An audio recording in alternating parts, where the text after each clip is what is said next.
Recording now. So Nathan, I have not yet pressed record on this, but I want to say good afternoon. Now that we've worked out the time difference, that it is afternoon. But just saying hi to the viewer on YouTube, who will get to see this little vignette before we get into the podcast. Just so great to see you. Yeah, man, this has been so fun just so far, everything that we've talked about, and I'm excited to share with everybody who watches and everybody that listens. Man, it's so interesting where we are in the world, because we're just two dudes who connected over Instagram, and it happened because of one word in a profile, right? And it was one word.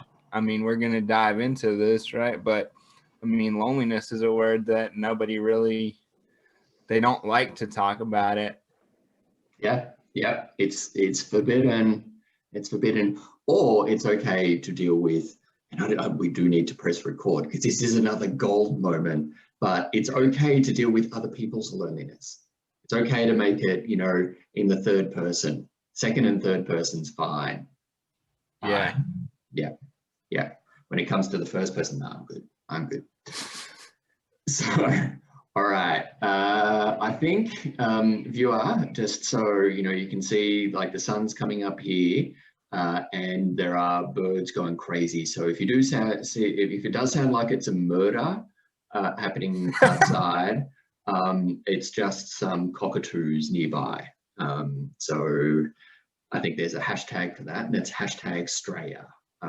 So when you're in Australia and dealing with this. All right, I'm going to press record because I'm just like, all my good comedy content is like going, has been used already. So yeah, I better capture some of this. All right, so I have pressed record, and I shall jump right on in. You good, Nathan? Yep. All right. And viewer, you're good. I'm going to presume that you're good. And Nathan is good because he got a coffee as well. So yeah, is that in a jar? Yeah. Ooh. Right. You get extra special bonus hipster points for coffee in a jar. So, I have mine obviously in a see-through glass, but yeah. All right.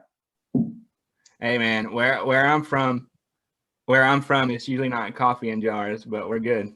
Good. I'm glad to see your hipsterifying, because you're in not Charlotte, Charleston. In Charleston, South Carolina. Yeah. Right. Because Charlotte, North Carolina, Charleston, it's the CHA. That confuses me. The good thing is I was born in Charlotte, so I do have a connection with Charlotte, so we're good. Just general Carolina issue, Carolina stuff. Yeah. All right. Hey, welcome to Connection Over Coffee with me, Phil McAuliffe, the Loneliness Guy. Today, we're going to have a chat with Nathan Todd about labels and how they can define us and lead to our loneliness. Say good day, Nathan. Hey, everybody. I'm so happy to be here. Before we jump into the episode, I just need to say that this podcast is all about destigmatizing loneliness and promoting authentic connection for gay men globally. It contains content relating to the physical, mental, and emotional well-being of gay men.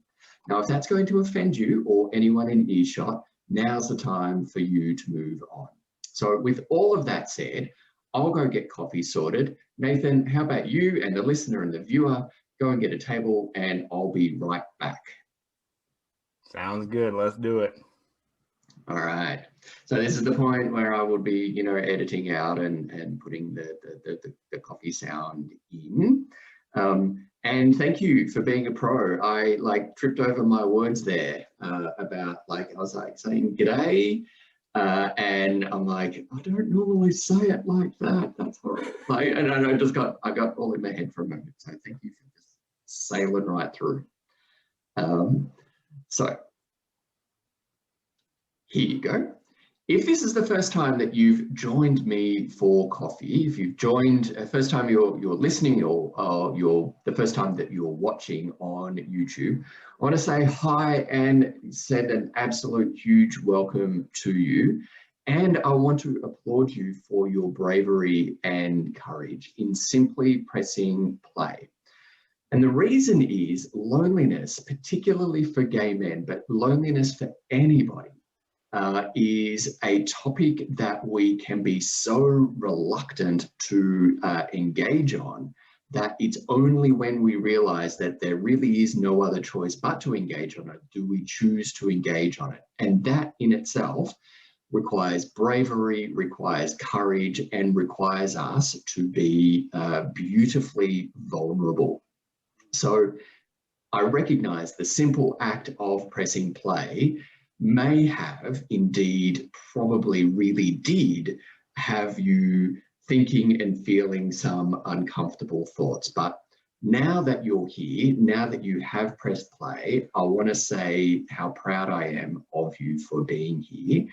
And yep, my work is all about loneliness and how it affects gay men, but here we talk about destigmatizing loneliness and how to move beyond that loneliness to get the type of authentic connection that you need as a human. If you're a return viewer, if you're a return listener, it's so great to have you back. Let's dig into this coffee. Dig into the coffee? Nathan, dig into coffee. What's with me? I mean, when you get in the bag and you dig in for the beans, man, yeah, 100%. Right, there we go. We're digging in. Thank you. We're going like right back origin style coffee, and we'll grind it ourselves evidently. So Nathan, I want to say hi and welcome to you. And listener, before I let Nathan talk, I do want to say that if you don't follow his work yet on social media, it's brilliant. And I can think of no one else I want to talk more about loneliness with and how we get back to our authentic selves and authentic connection than the man on screen, the man who's sitting having coffee with us right now, Nathan Todd, from Charleston, South Carolina. Nathan, welcome. It's bloody awesome that you're here. Phil, man, it's always good to have a conversation with you. And we were talking a little bit earlier, man, how so interesting where we are in the world today, because we're just two dudes who talk about a topic that nobody really wants to talk about. And we found each other just based on that one word. And we said, hey, there's somebody else out here doing something similar to what I'm trying to do in the world. And I mean, I think we're forming a great relationship. I always like to talk with you and see what you're doing, man. Thank you, Nathan. And listener, viewer, you will realize that while I don't speak with an accent, Nathan has possibly the best accent ever. And so it might do, like if you're driving or whatever, to like crank the volume right up and get an earful of that Southern goodness. So Nathan, you have, I'm not sure where to go with that now, but you are the loneliness coach. And as it says right now on your hat, I'm very jealous of the merchandise, by the way, on your hat and I think on your t-shirt, no label defines me. Not a burden. Excellent. I want to dig into that. Like, I'm big on the dig in. What the hell? I want to chat about that some more. Yeah. Later, but no label defines you. And that's what you wrote about in the blog post that I published last week on thelonelinessguy.com. Tell us about you. How did you get to be sitting here having a chat with me, wearing an awesome flat bill cap, no label defines you? Yeah, man. The very first breath of life, I wasn't guaranteed to be here. I'm a dude who was born 8 weeks premature. I weighed 4 pounds, 10 ounces, and the doctors gave me a 50-50 shot of even being alive. So I'm super blessed to be here, and I'm super blessed when I think about that, like to have my parents. And if you read the blog post, the very first part of that, I actually put a piece that my mom wrote in a letter to me where she was talking about her experience of seeing me for one of the first times and how scary that was. Because I mean, it's just this little fit in your hand size kid, but I was strapped up to all these machines and had all these things going everywhere. And it wasn't until I was 2 years old that I was even diagnosed, and she had to fight tooth and nail to even have somebody say, hey, yeah, you're right, there is something that's going on with your kid. It took forever for a doctor to be like, hey, we need to check this out to figure out what's going on. So I think that's played a huge role in me showing up in the world the way that I do today, and why I want to eradicate loneliness one conversation at a time. Because I mean, it's all about connection. It's all about having courage, compassion, and being able to reflect on what's going on. And I think that changes the world for anybody. Yeah, yeah. Listener, viewer, if you were wondering why Nathan is having a chat with us, let those words sink in. Let those words sink in, and particularly the eradication of loneliness, one conversation at a time. When we're talking about Nathan, he's doing it, you know, on a macro level, on a big level, but the principle remains the same. We eradicate our own loneliness one conversation at a time. And our ability to move beyond loneliness depends on our willingness to be uncomfortable. Yeah. So, Nathan, what's your loneliness story? I mean, you know, using specifically the topic today of labels, and you know, which your work revolves around, really. What labels had you been assigned, had been given to you, and what labels have you assigned yourself? Yeah, man, when I think about those, first I think about I wore the shirt for a reason. I think when you are born with any type of disability or even any type of difference, from the societal level, you can be assigned the label of a burden, and you can feel that both within yourself, and you can feel the pressure from your outside world.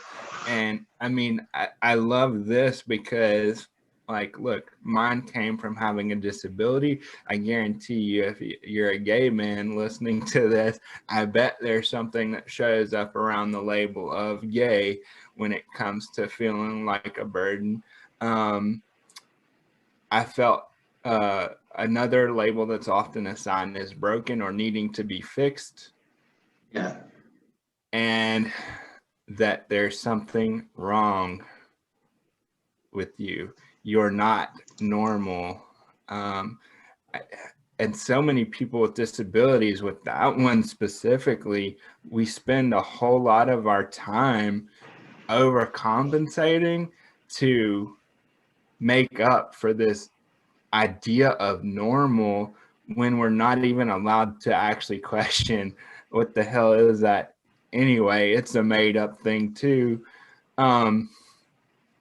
And we just, when we get caught in that, that's when we start to go to that couch. And I can talk about the couch later, but we sit on the couch and we do what everybody expects us to do, which is sit at home and not be in the public eye.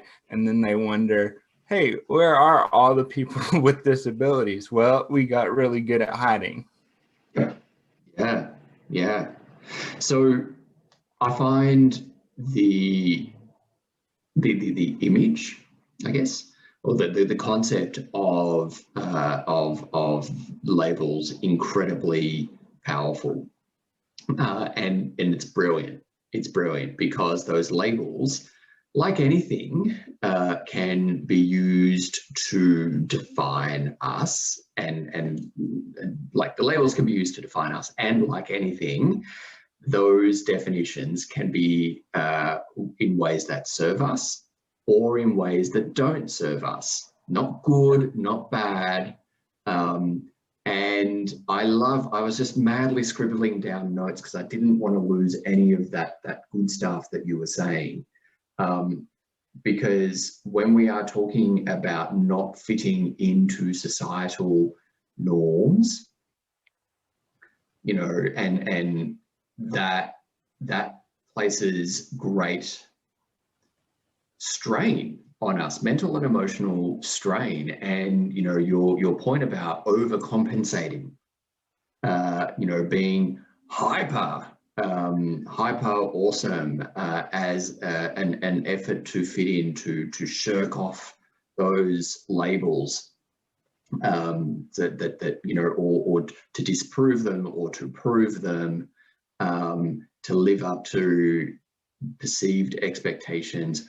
All of these, as you know, are powerful behavioral drivers that can go to the point of being enough, wanting to be enough, to prove that we are enough, to prove that we are worthy, to prove that we are worthy of being loved, being seen, being heard. When it comes to loneliness, worthy of belonging. Yeah.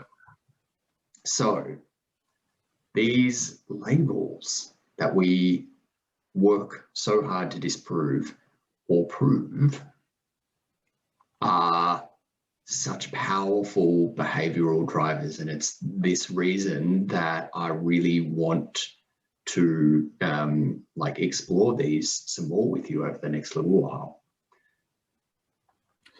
Yeah, when I think about what you just said, like this year, 2021, what I've really been focusing on is how often we can become super overwhelmed by looking at big picture stuff. So even looking at who's the best version of Phil, who's the best version of Nathan.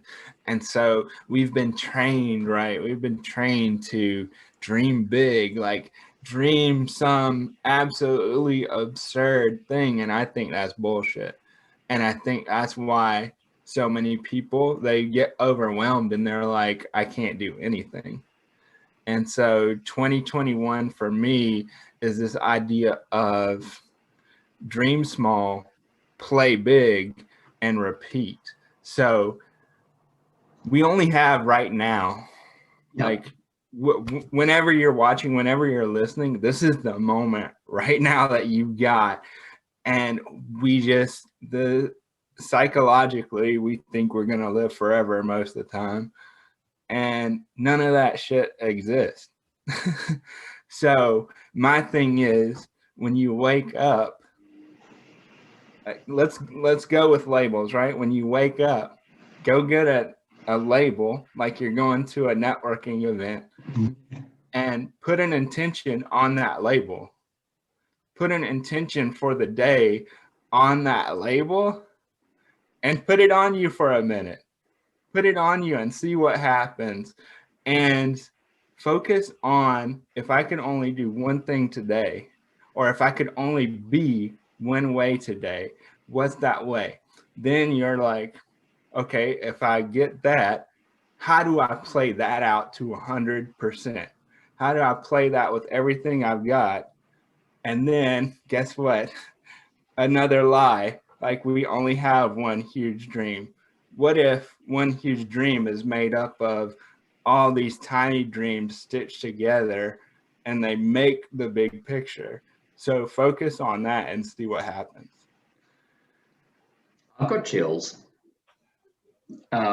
because that at once speaks to something that's going on within me right now, but I love the elegant simplicity of that. And you're right, we can get overwhelmed, we can get consumed by that bigger picture, and we can fall victim to the shoulds then. Yeah. You know, I should have this big dream, all the way through to, well, I should not be, you know, taking time for myself. I should not be, you know, being frivolous with time, or whatever it is. I should be doing this. I shouldn't be doing that because I have this dream that I should have, and should be always working towards. I say this a fair bit in the coaching work that I do with my friend, coach, and mentor, Mike Campbell, in his Everyday Legends Academy. And he and I find myself saying this to guys who are anxious.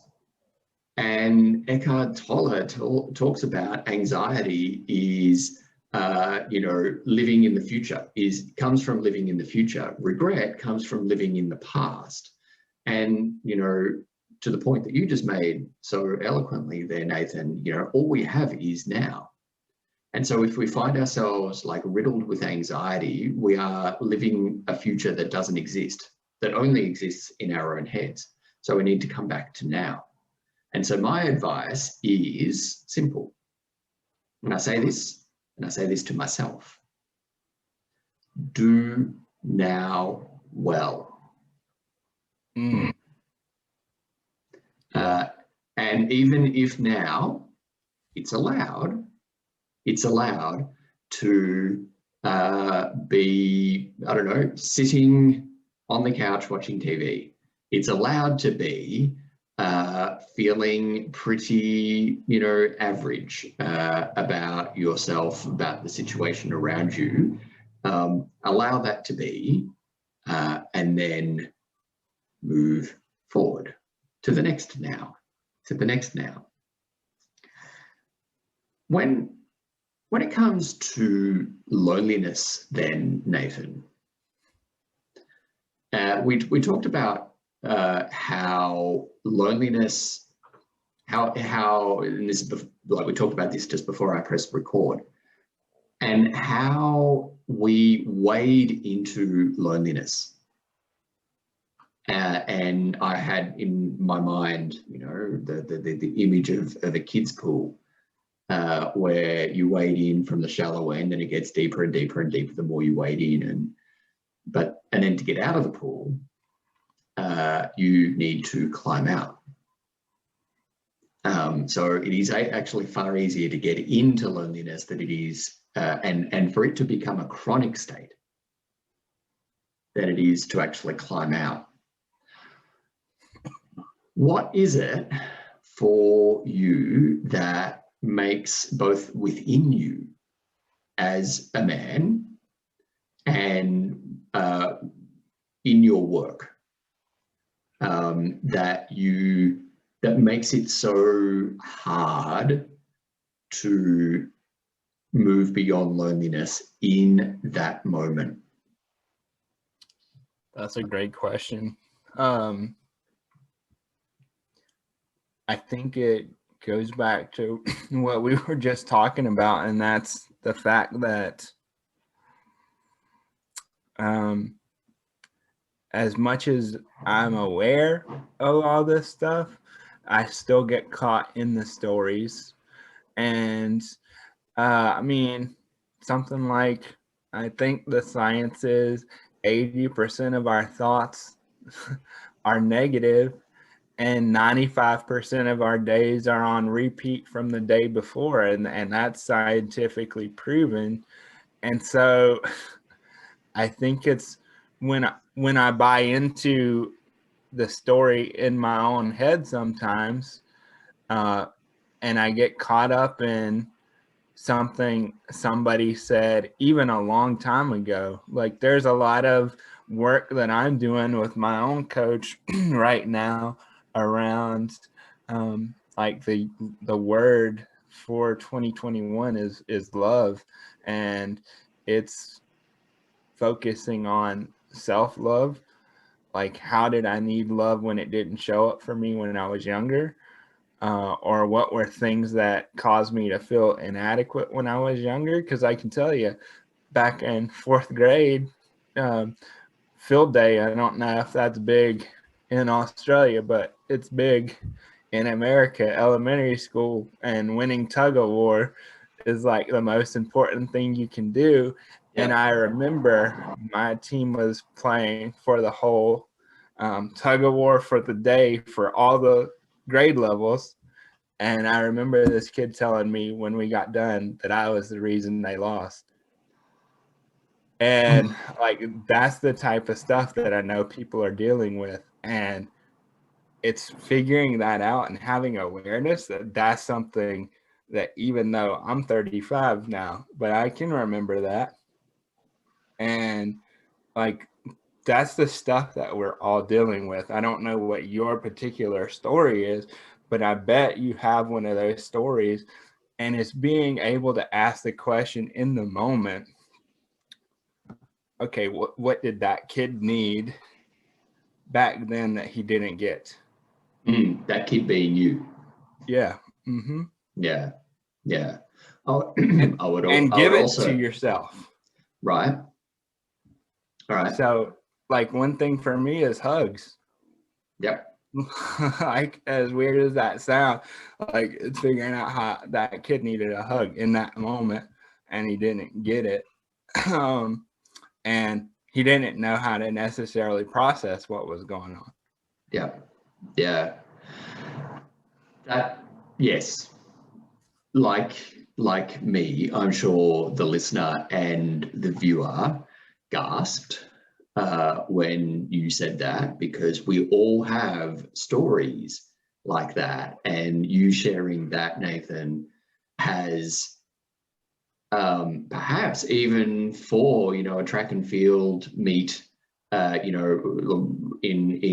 well, at least my school, house sports like athletics day. And we all have stories like that, that play out mentally and emotionally within us, frequently, and part of, become part of the label that we tell ourselves. And I agree with you, like 1,000,000,000%, that having that all of us listening, all of us watching, have those stories within us. And it might be for any number of reasons, but it might have been particularly for an audience of gay men, of not being like the typical boy, the stereotypical boy. And so from a story like that, we make it mean, we interpret it and make it then mean that we have to be like more manly than any other man in the history of the world. We have to be, if we were bad at tug of war, then, you know, we need to become the best at any other sports, you know, or, you know, we then need to simply just give up. Like, we may have enjoyed our day doing the tug of war. We may have enjoyed that event. We might not have been the strongest kid holding the rope, but we enjoyed the teamwork, the camaraderie, the effort, the reward, or the shared disappointment, or whatever it was. And we denied that ourselves, and then started to tell ourselves, and this was me, that I'm bad at sport. Bad at sport. But what did that really mean? Yeah, like, well, yeah. Dig into that, right? Like, Yeah. I think anytime we use the word bad, Yeah. like, I'm bad, right? Was it really about sports, or did it go deeper? And did it say, I'm bad, period? Yeah. Yes. Yes. All too quickly for me. I'm bad at gets translated, you know, at least emotionally, I'm bad. Full stop. Yeah. And so for me, and I think I've shared this in previous episodes of Connection Over Coffee, but I went to a boarding school when I was 12. It was Catholic. It was a co-educational day school, but the boarding component was single sex. It was for boys.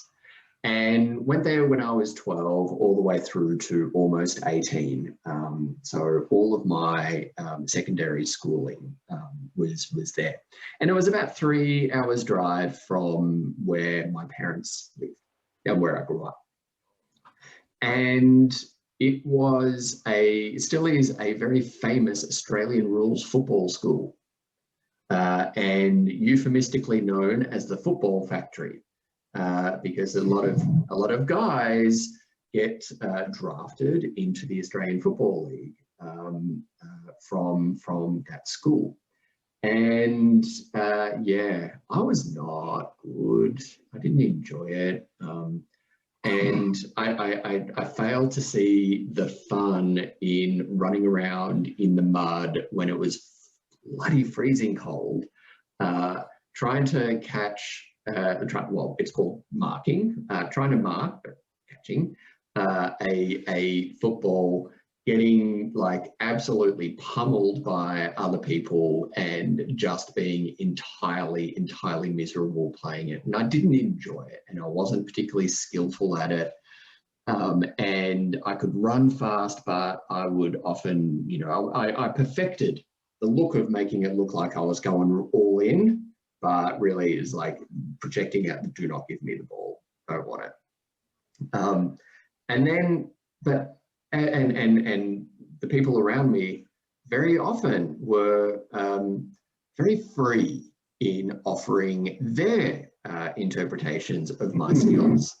And I took all of that on, both like the discomfort within myself and the very free appraisal that people around me were saying about my skills, and turned that into, I suck at all sports.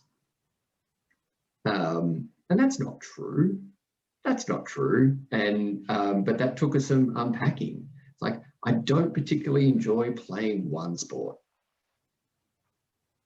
I know that now as a 44-year-old, and like, no, I like moving my body. I like challenging it. I like, you know, seeing what I can do. I like the physical, mental, and emotional benefits of movement.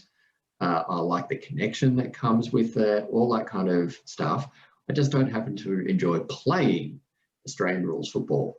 Watching it, however, those guys are amazing athletes and look really good in shorts. Let's just leave it there. But yeah, like, what's not to enjoy about watching fit men run around doing their thing? Yeah. It's so interesting because I have a story that's somewhat related to that, because my dad got signed to go to training camp for the Atlanta Falcons, which is an American football team. So he was at some level signed to potentially be a pro football player. And I mean, let's face it, I think to some degree, at some point in every man's life, they look up to their dad and they want to be very similar to their dad. And so I think there are three labels that I think hurt men specifically in connecting and dealing with loneliness. And there are 3 P's there that we have to protect, provide, and perform. And I think that it's because of the way that we look at those words and the very skewed like definition that we give. With me being somebody with cerebral palsy, I'm like, how the hell am I going to protect somebody? And it's just because what's been projected and modeled for me out in the world is protection is just a physical act. Right. So how am I going to do that?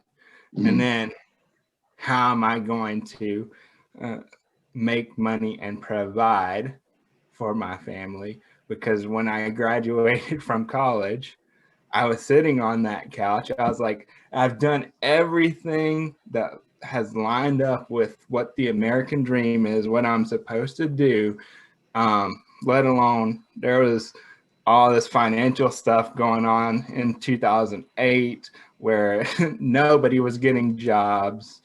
And me and my friends had just graduated. So first off, hard for everybody, but I would go to interviews and I would sit there and I would recognize within minutes that the person sitting across from me didn't know what to do with me.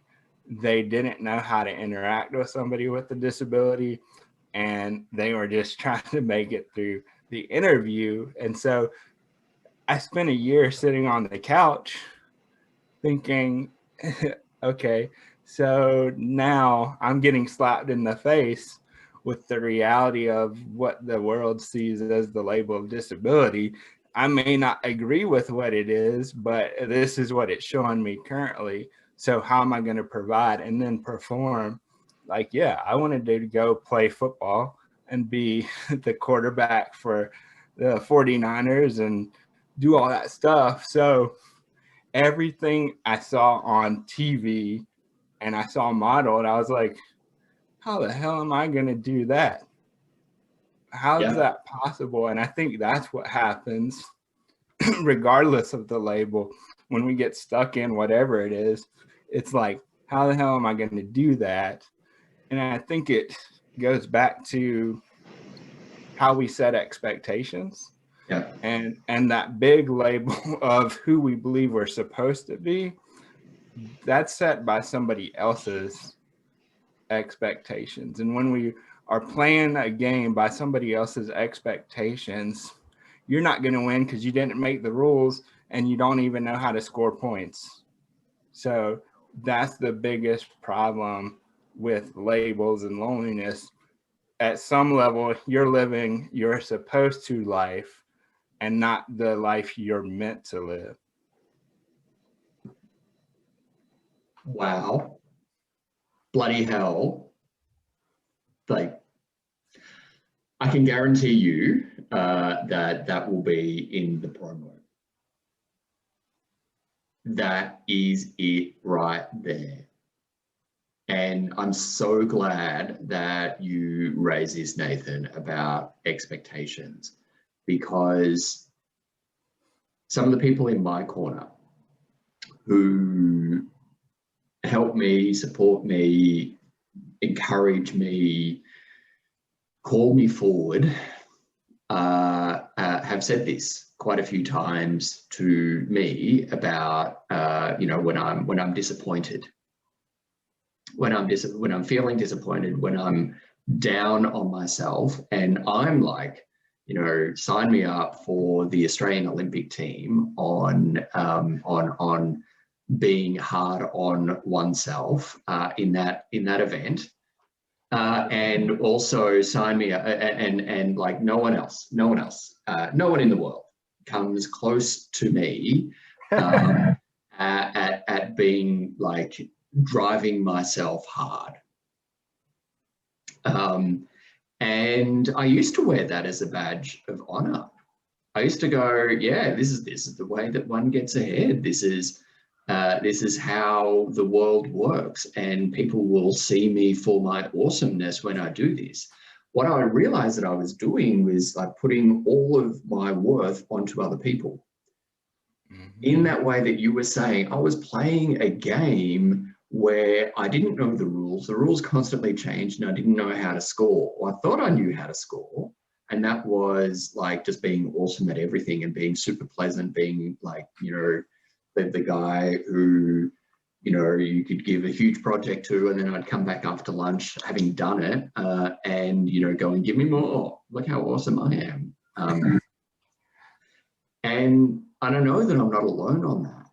I know that I'm not alone on that. But what is really interesting to me when I am called out, when I am called forward by the people in my corner, when I talk about expectations, or being disappointed or frustrated or, get an attack of the shoulds.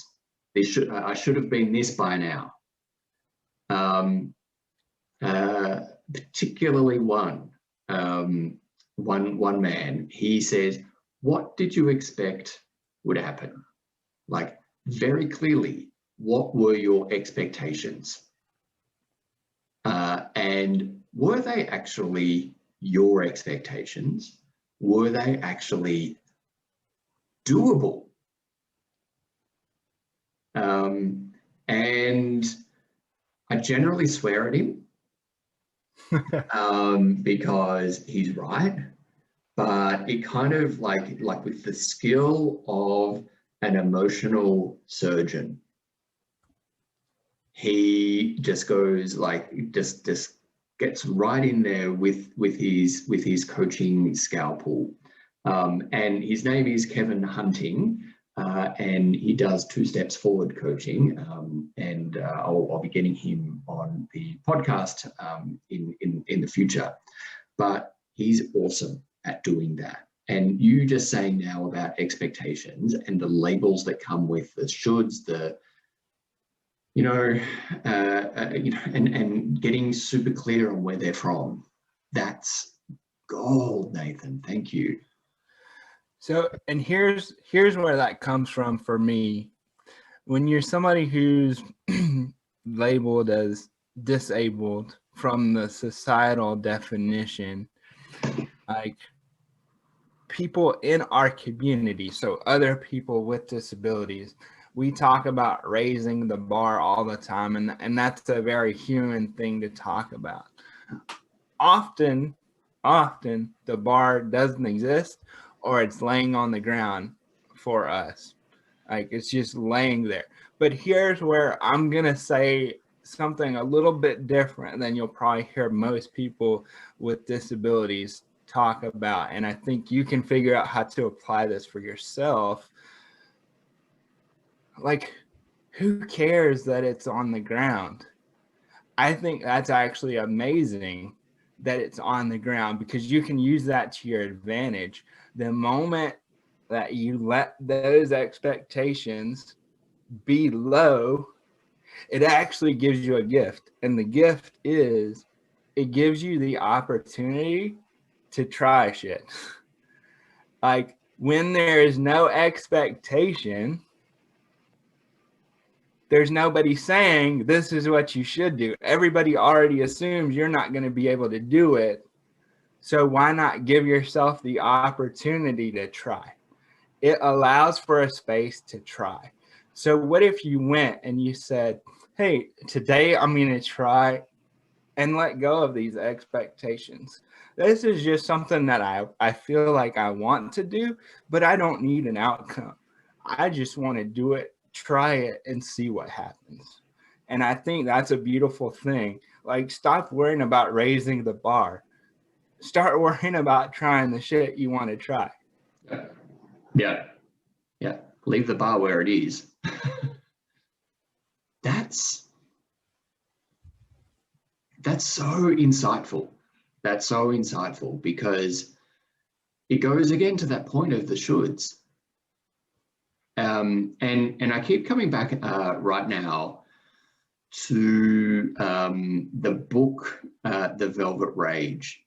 And I don't know if you've heard of this book, Nathan, but it's a really important book, written about gay men and how we can be very, what's the word I'm looking here for, but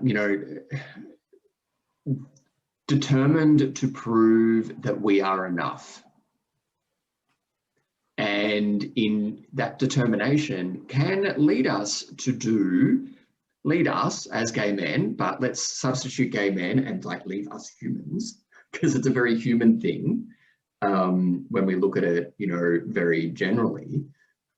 The desire to prove that we are worthy enough, that we are something enough, drives us to do bigger, better, bolder things. And that in itself is not a bad thing. It gets us off the couch. Mm-hmm. But when we are completely unaware of that within us, it goes to your point of, and I love this, like playing a game that we don't know the rules and we don't know how to score. And the rules are always changing. So just when we think we figured it out, like someone somewhere in the commentary box goes, no, that was a foul, try again. And yeah, that to me is such a powerful behavioral driver for gay men in the proving that we are enough. And that I really invite the listener and the viewer to reflect on that and how the shoulds, how the the label that they're wearing is affecting their now, like their current lived moment. How it's showing up in frustrations, how it's showing up with their ability to connect, how it's showing up with their ability to allow themselves to be their true, authentic self. And this goes to a point, Nathan, just in the time that we've got left. You and I were talking about before we press record and all that good stuff that we were talking about. You were saying how do we authentically connect when we may not even know how to do that, or we don't yet know how we are, who we are and how we are. Can you just like solve that problem for us? Yeah, just in a couple minutes, we're going to solve the problem, right? Let's just give time and space for the viewer and the listener to go and get a pen and paper, to sharpen the pencil, and with pens poised over paper, we're taking notes. Go. Yeah. I think first and foremost, don't allow authenticity to become a buzzword. I think we're seeing that happen a lot here now. Authenticity. In what way? What? In what way? It's the answer to every solution, but nobody actually talks about what it actually means or supports it with anything. They're just like, be vulnerable, be authentic. And nobody's providing the tools for, like you said, how do we get there, right? And so I think the most important thing to do is to ask yourself powerful questions. And I'm huge on defining everything. So, like, it doesn't matter for you how I define authenticity. Since you have that sheet of paper in front of you now, I want you to write down the word authenticity, and I want you to be in charge of your own dictionary right now. And I want you to define what that is for you right now in this moment, and realize that, hey, if Nathan asked me this a week from now, guess what? My answer is probably going to be different. We're always evolving and we're always changing. So I think that's important to recognize as well. But okay, authenticity first. What does it look like when you are authentic? When you think that you're authentic, if you don't know what it is, when you just think about it for yourself right now, what does that look like?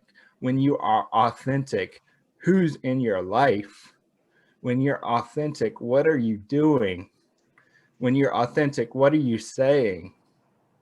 When you're authentic, like, involve all your senses. What are you hearing? What are other people saying about you? What are you saying about yourself? I think we have to, you mentioned like third person. I think the greatest thing, even for loneliness, and I know we don't have time to do this today, but one of my exercises is get out of your head. And so it's asking questions like, for loneliness specifically, when I imagine loneliness, this is what I see. When I imagine loneliness, this is what I hear. When I imagine loneliness, this is what I'm saying to myself.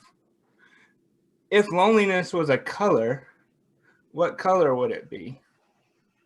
And if loneliness was an inanimate object, when I imagine that feeling, what inanimate object shows up? Now you've created a whole experience around loneliness where it's no longer this thing in your head. You've got it on paper.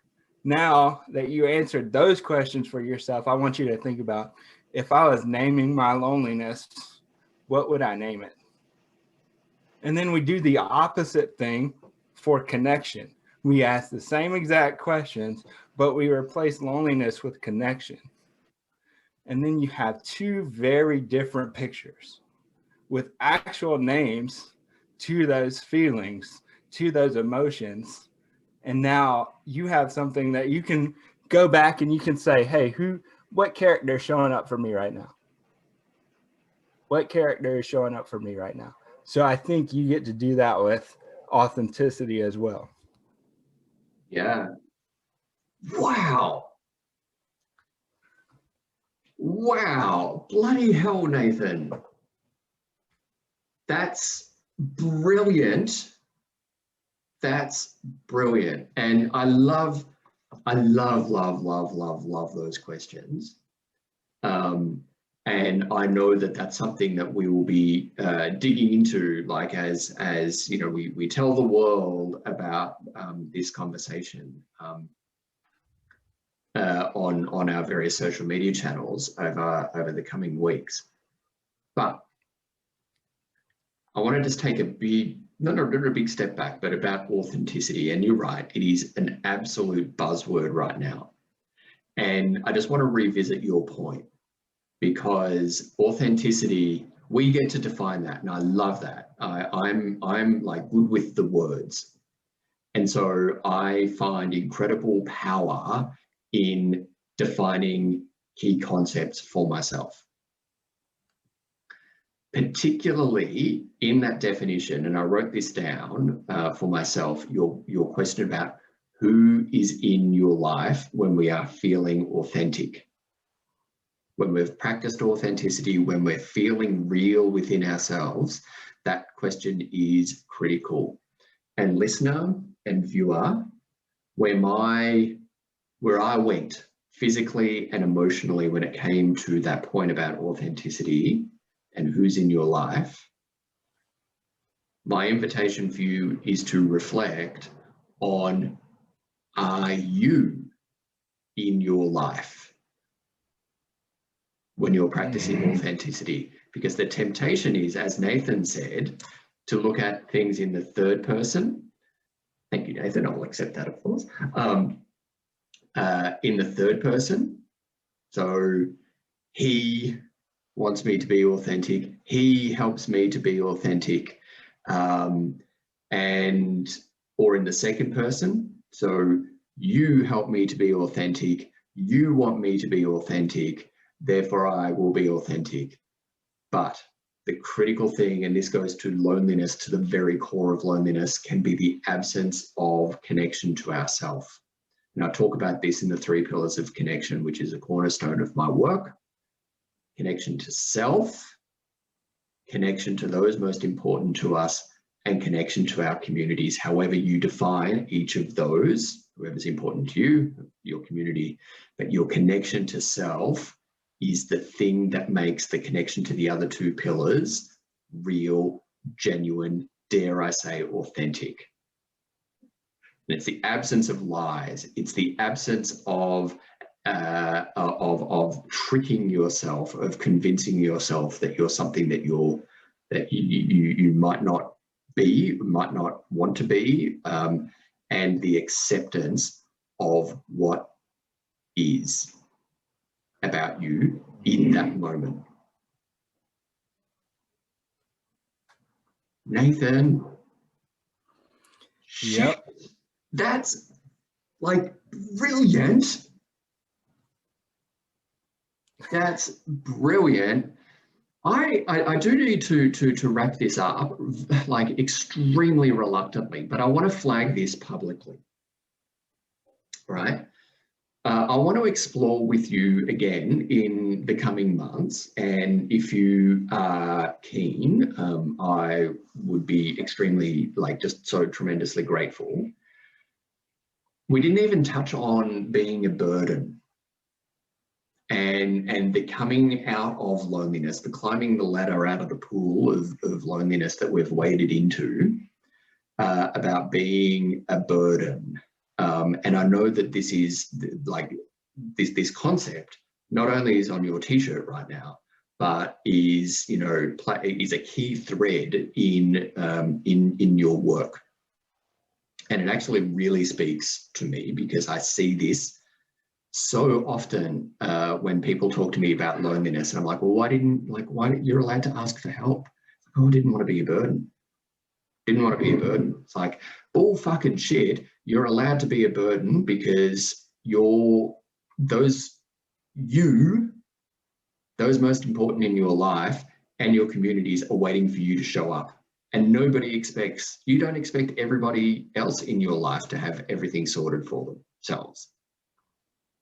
And just like you're ready and willing and able and only too happy to help out others, others are happy, willing, and able to help you.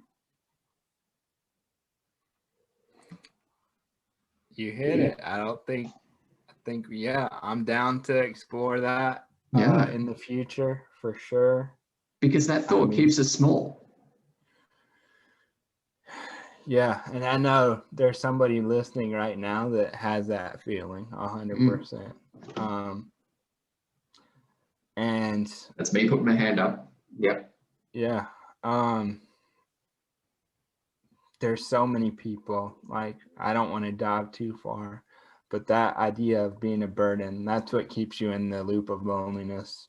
Yep. Because you just sit there and the thing you want to do most is you want to connect, but you feel like a burden. And then the world's out there telling you, call me if you need me. Yeah. But they just put the burden back on you. Yeah. Yeah.